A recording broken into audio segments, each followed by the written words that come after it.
3장 14절부터 17절 말씀을 중심으로 해서 하나님의 사랑하심을 믿습니다 라는 제목으로 같이 은혜를 나누고자 합니다.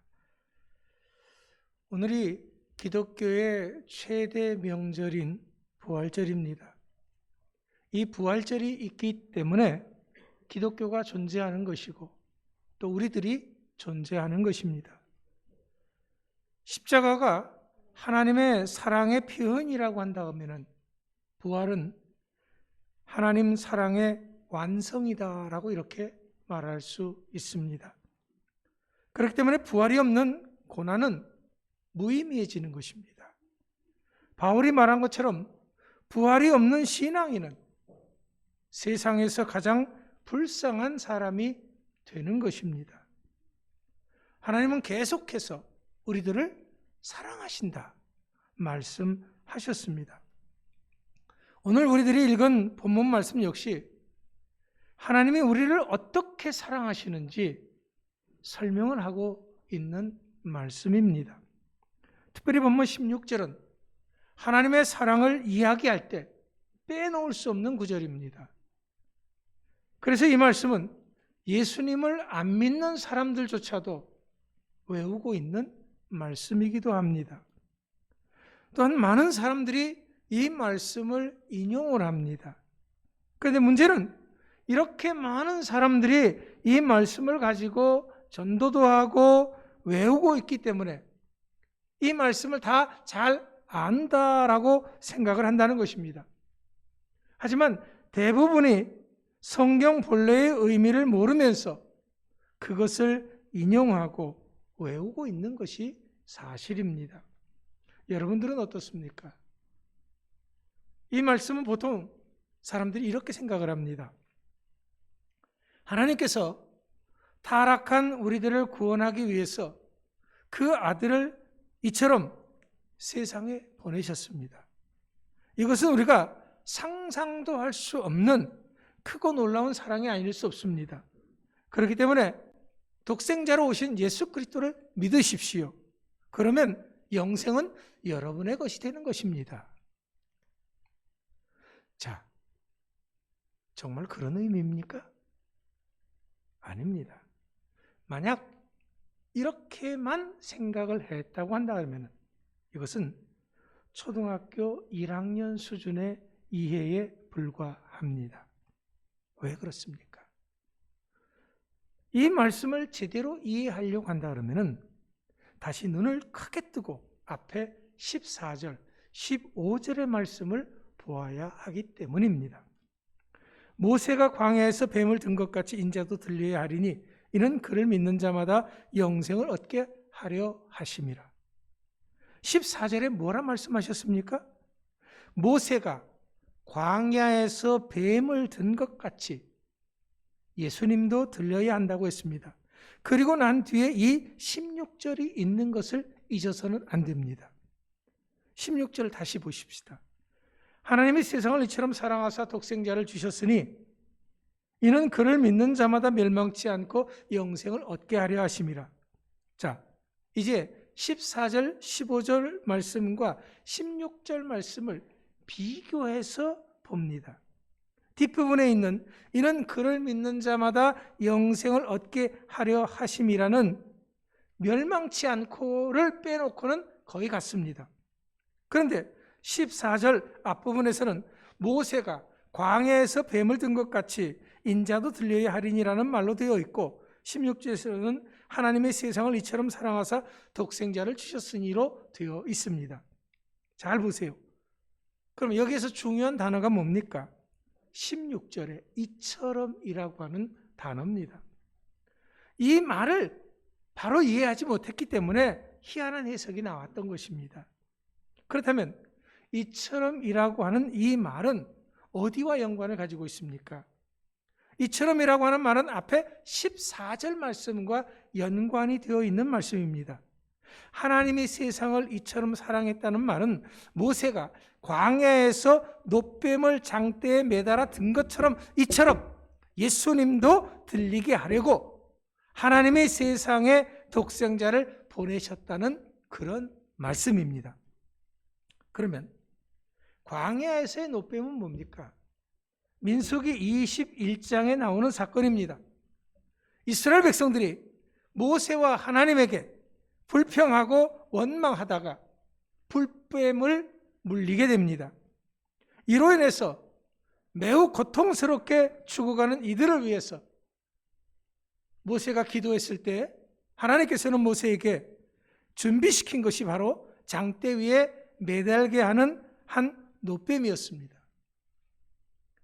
하나님께서 노뱀을 매달게 한 것은 이스라엘 백성들에게 단단히 교훈을 주려고 하셨던 것입니다.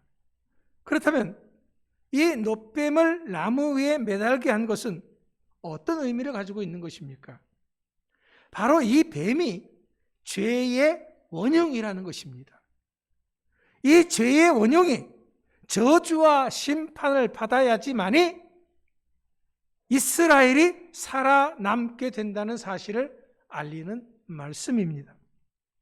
이것은 예수님께서 인간들을 대신해서 죄의 원흉이 되어서 저주의 나무에 달려 심판당한 일을 자초하시겠다는 것입니다. 죄인인 우리가 저주받아야 마땅합니다.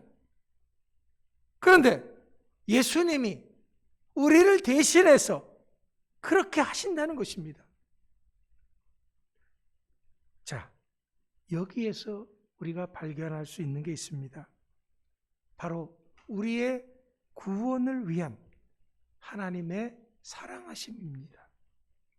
이처럼 모세가 뱀을 든 것처럼 아버지 하나님께서 바로 인간들을 위해서 이처럼 저주받고 심판받게 하려고 예수님을 이 땅에 보내셨다는 것입니다.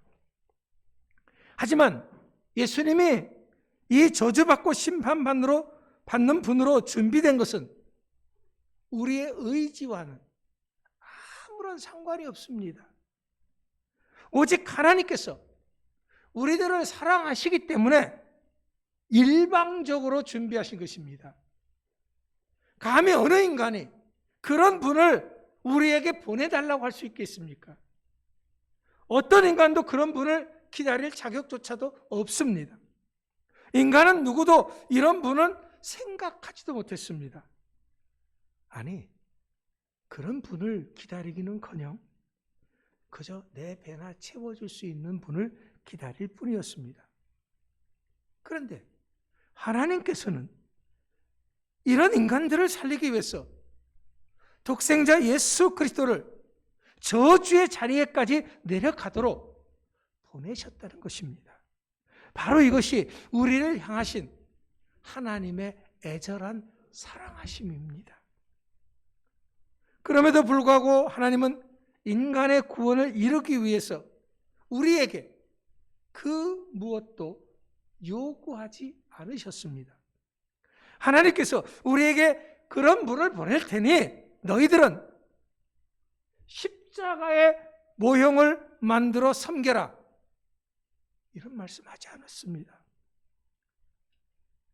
너희들의 구원을 위해서 내 아들을 보낼 테니까 너희들은 예루살렘을 향해서 하루에 절을 몇 번씩 해라, 이런 말씀하지 않으셨습니다. 왜냐하면 인간의 그 어떠한 행위나 능력이 구원을 위해서는 전혀 도움이 되지 않는다는 것을 하나님께서는 너무도 잘 알고 계셨기 때문에 그렇습니다. 하나님께서 우리들에게 너희들은 구원을 위해서 이것을 해라, 저것을 해라 하는 것이 있었습니까? 없었습니다. 그런데도요, 어떤 분은 이런 질문을 하신 분이 계십니다. 아니, 목사님, 16절에 보니까요, 이는 저를 믿는 자마다 멸망하지 않고 영생을 얻게 하려 하심이라 해서처럼 저를 믿는 자마다 다 영생이 주어지지 않느냐고 하지 않았습니까? 그러니까 우리가 믿어야 하는 것 아닙니까? 그런 질문을 합니다. 하지만 이러한 질문을 하신 분은 믿는다고 하는 것이 무엇인지를 잘 모르는 데서 나온 질문입니다. 그렇다면 믿는다는 게 뭡니까? 무엇보다도 우리가 바로 알아야 될 것은 믿는다고 하는 것은 결코 행위가 아니다라는 겁니다. 그 한 예를 들어봅니다. 자, 창세기 15장에서 보면은요, 하나님께서 아브라함에게 나타나셔서 이렇게 말씀하시는 장면이 나옵니다. 이때 아브라함은 자식이 없었어요. 그 아내 사라 역시 아기를 낳을 수 없는 그런 상태의 고령의 나이였습니다. 자, 우리 여기 오늘 이호순 권사님도 오셨습니다. 이호순 권사님이 90이 넘으셨죠? 그죠? 예. 자, 이렇게 나이 드신 권사님이 아기를 낳는다. 한번 생각을 해보세요. 그러면 여러분들은 믿어지십니까? 아니, 무슨 아기를 낳아요, 할머니가? 그럴 거지요. 창세기 15장 5절 말씀에 이런 말씀이 있습니다. 그를 이끌고 밖으로 나가 이르시되 하늘을 우러려 무뼈를 셀 수 있나 보라. 또 그에게 이르시되 내 자손이 이와 같으리라. 자, 하나님께서 이렇게 아기를 낳을 수 없는 노인네 둘을 데리고 바깥으로 나가서 하늘의 별을 보이면서 내 후손이 이 같을 것이야 라고 말씀하셨다라는 거예요. 그런데 창세기 15장 6절의 말씀에 보니까 아브라함이 이것을 믿었다라고 기록하고 있습니다. 그러면 이러한 믿음에 아브라함이 뭘 했습니까? 아니죠. 하나님께서는 이렇게 믿은 그것을 그의 의로 여기셨다라고 말씀하셨습니다. 이게 무슨 말씀입니까? 이것이 행위입니까? 만약 행위였다고 가정을 해봅시다. 그렇게 하면 어떤 일이 벌어지느냐? 모순이 일어나게 됩니다. 어떤 모순이냐? 로마서 3장 24절 말씀에 보면은 그리스도 예수 안에 있는 속량으로 말미암아 하나님의 은혜로 값없이 의롭다 하심을 얻은 자 되었느니라. 그렇습니다. 우리가 의로움을 가지게 된 것은 우리들의 그 무엇 때문이 아니다라는 겁니다. 철저하게 오직 하나님의 은혜로 말미암아 주어진 것입니다. 분명히 행위가 아니라 은혜다라는 말씀입니다. 그렇기 때문에 아브라함이 믿으니 하나님께서 이것을 그의 의로 여기셨다고 할 때 이 믿으니라고 하는 말은 아브라함이 자신에게서 감히 이러한 일을 발생시킬 능력이 전혀 없음을 알고 항복하는 태도를 말하는 것입니다. 이것을 믿음이라고 하는 것입니다.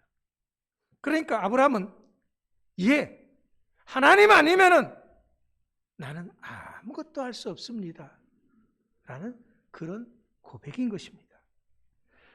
바울은 이러한 믿음에 대해서 에베소서 2장 8절로부터 9절에서 이렇게 말씀하셨습니다.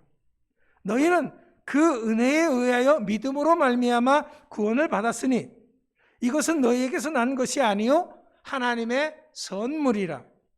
행위에서 난 것이 아니니 이는 누구든지 자랑하지 못하게 함이라. 여기서도 말하듯이 믿는다는 것은 철저하게 인간의 행위를 담고 있는 것이 아닙니다. 구원의 믿음은 온전히 하나님의 은혜로 말미암아 우리에게 주시는 하나님의 선물이다라는 거예요. 그렇기 때문에 우리들이 구원받음에 있어서 내세울 것이 하나도 없는 것입니다. 사람들이 오해하는 것은 하나님의 사랑을 이렇게 생각하기 때문에 그렇습니다.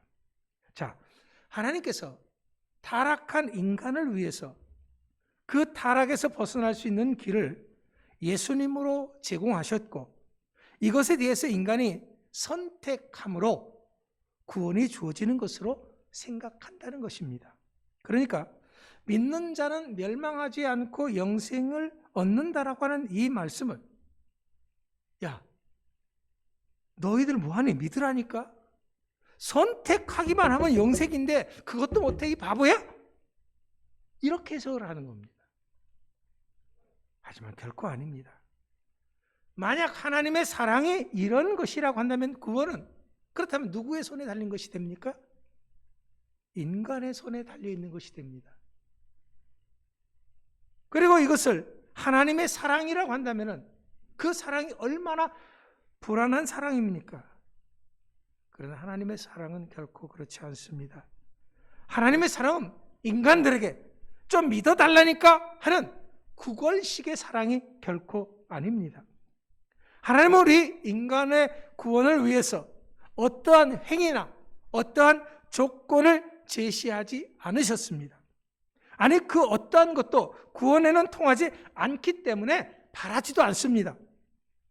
그렇기 때문에 일방적으로 우리들을 위해서 저주와 심판을 받을 예수님을 보내신 것이 우리들을 사랑하신 하나님의 사랑하심이다라는 겁니다. 하나님의 사랑하심은 이런 사랑이었기 때문에 우리가 오해할 수 있었던 것입니다. 우리 생각으로는 이런 사랑을 상상조차도 할 수 없었기 때문에 그렇습니다. 왜냐하면 이제까지 우리 사람들, 우리 인간들의 사랑은 철저하게 조건적이었습니다. 주고받기식의 그런 것이었습니다. 그렇기 때문에 아무것도 바라지도 않고 일방적으로 인간이 상상도 할 수 없는 희생을 통해서 주시는 그 하나님의 사랑을 이해할 수가 없었던 것입니다.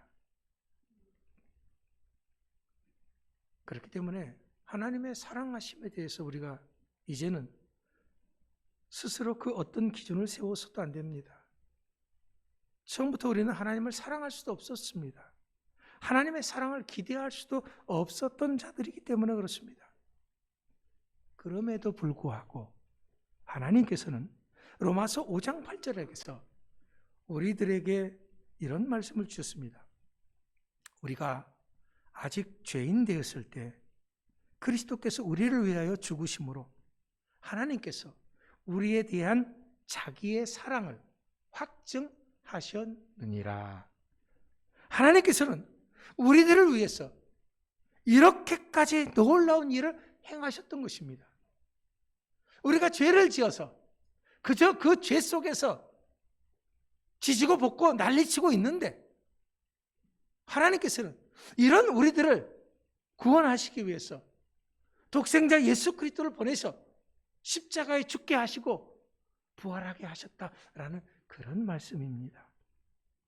뿐만 아니라 하나님의 이 같은 사랑은 이 세상의 그 어떤 것도 우리를 대적할 수 없게 한다고 했습니다. 로마서 8장 31절 말씀입니다. 그런즉 이 일에 대하여 우리가 무슨 말하리요? 만일 하나님이 우리를 위하시면 누가 우리를 대적하리요? 그렇습니다. 하나님의 이 사랑하심이 죄악된 삶으로부터 나를 구원하신 것입니다. 하나님의 이 사랑하심이 죽을 수밖에 없는 나를 살리신 것입니다. 내가 아무것도 하나님을 위해서 한 것이 없음에도 말입니다. 그렇기 때문에 이제부터 우리는 하나님의 이 사랑에 의지해서 살아야 하는 것입니다. 우리는 다시 한번 고백합니다. 하나님의 사랑은 그 무엇과도 비교할 수 없습니다. 하나님의 사랑은 그 무엇과도 대체할 수 없습니다. 하나님의 사랑은 그 어떤 상황 속에서도 변하지 않습니다. 하나님의 그 사랑을 십자가로 우리들에게 증명해 보여주셨습니다. 그리고 부활로 확증하신 것입니다. 우린 이것을 믿습니다. 오늘 부활절은 이것을 믿고 감사하고 기뻐하는 날입니다. 오늘은 나를 구원하시기 위해서 십자가에서 흘리신 그 보혈에 부끄러움 없는 삶을 살기를 다짐하는 날입니다. 이제까지 우리가 하나님의 뜻과는 하나님의 사랑과는 상관없이 내 생각대로 내 뜻대로 내 마음대로 살아왔다고 하면 이제 오늘부터는 내가 하나님의 영광을 위해서 부끄러움 없이 살기를 다짐해야 한다라는 그런 말씀입니다. 이제 우린 의심 없이 확실하게 하나님의 사랑하심을 믿습니다. 이 믿음으로 인해서 날마다 승리하는 복된 삶을 사는 모두가 될 수 있기를 간절히 축원합니다. 기도하겠습니다.